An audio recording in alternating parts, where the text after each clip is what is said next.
بسم اللہ الرحمن الرحیم، اللہم صلی علی محمد و آل محمد۔ حضرت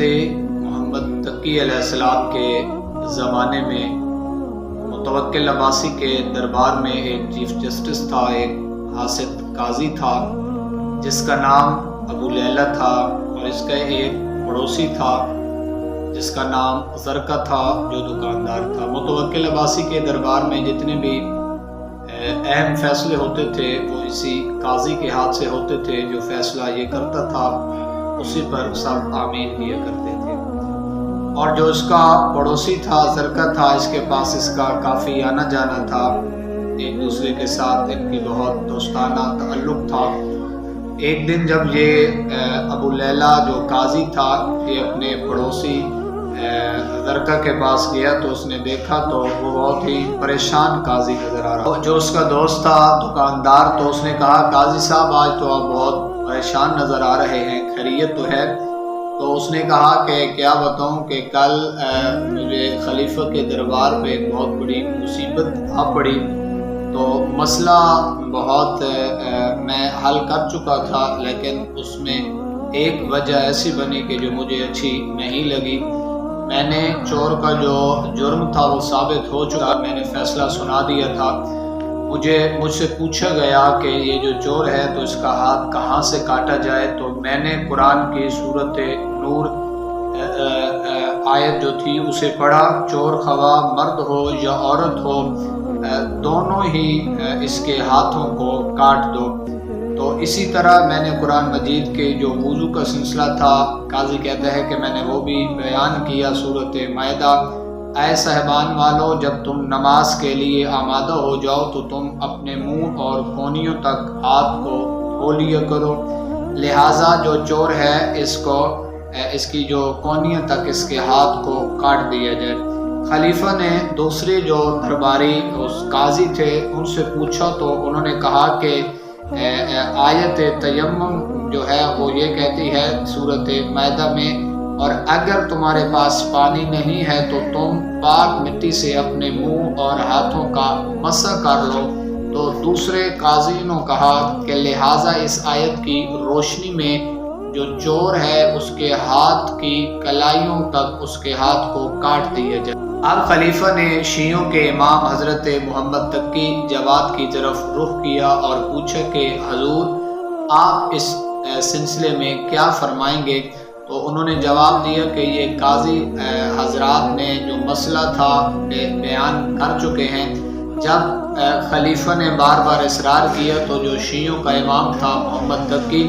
تو انہوں نے فرمایا کہ چور کی انگلیاں کاٹی جائیں گی، کیونکہ ارشاد خداوند متعال ہے سورۃ جن میں کہ مساجد یعنی وہ اعضاء جو سجدے میں زمین پر ہوتے ہیں صرف اللہ کے لیے ہیں۔ یہ چور جب نماز پڑھے گا تو اس کے بھی 7 اعضاء زمین پر ہونے چاہیے، دونوں ہاتھوں کی جو ہتھیلیاں بھی ہیں وہ زمین پر رکھے گا، لہٰذا اس عبادت کے جو 7 اعضاء ہیں ان کو مکمل رکھنے کے لیے اس کی صرف انگلیاں کاٹ دی جائیں۔ وہ اپنے دکاندار دوست کو کہتا ہے کہ یہ سن کر خلیفہ نے کہا سبحان اللہ سبحان اللہ، شاباش مرحبا۔ اس نے فوراً امام کے حکم پر، شیعوں کے امام کے حکم پر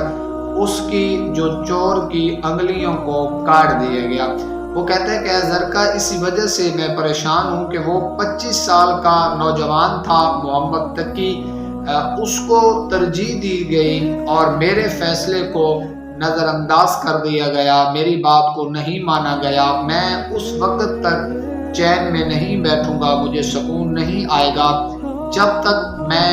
اس کا یہ جو حضرت امام محمد تقی ہے اس کو اپنے راستے سے ہٹا دوں۔ میں جانتا ہوں کہ جو کوئی بھی اس نوجوان کی قتل کرے گا یا قتل کرنے میں مدد کرے گا وہ جہنم کی آگ میں اسے پھینکا جائے گا، لیکن پھر بھی میں ایسا کروں گا۔ بار بار زرقہ نے اسے بتایا کہ تم ایسا نہ کرو، اس سے بہت بڑا گناہ ہے، تو اس عذاب میں تم مبتلا نہ ہو۔ تو وہ باز نہ آیا، اور اگلے دن جب وہ دربار میں پہنچا تو اس نے خلیفہ سے کہا کہ کل تم نے جو کچھ دربار میں کیا ہے اس کے بارے میں کچھ سوچا بھی نہیں، ذرا بھی آپ نے غور نہیں کیا، اور تم نے فیصلہ کر دیا جو حضرت امام تقی نے کہا وہ شخص مسلمانوں کی ایک اچھی خاصی تعداد کا امام مانا جاتا ہے، اسے رسول کا حقیقی جانشین قرار دیتے ہیں، تجھے باطل قرار دیتے ہیں، وہ تم نے دربار میں اس کا حوصلہ کیا، حوصلہ افزائی کی، اپریشیٹ کیا، تو تمہیں تو چاہیے تھا کہ اس کی حیثیت کو تم کم کرتے، تم نے اس کو بڑھا دیا۔ اب تو جو لوگ اس کو مانتے ہیں ان کا حوصلہ بھی بڑھ گیا، اور وہ تو یہ کہیں گے کہ خلیفہ بھی اب سر جھکا گیا ہے، اور خلیفہ بھی حضرت امام تقی کو مان گیا ہے اور تسلیم کر گیا ہے۔ تو نے یہ بہت بڑی سیاسی غلطی کی جب اس نے یہ بات بادشاہ کو کہی، تو پھر خلیفہ متوکل اس قدر کان اس کے بھر گئے کہ آخر کار اس نے حضرت محمد تقی علیہ السلام کے قتل پر تیار ہو گیا، اور اس نے امام علیہ السلام کو ظاہر دے دی۔ یہ حد دیکھیں حسد کی۔ خداوند متعال ہم سب کو اپنی حفظ و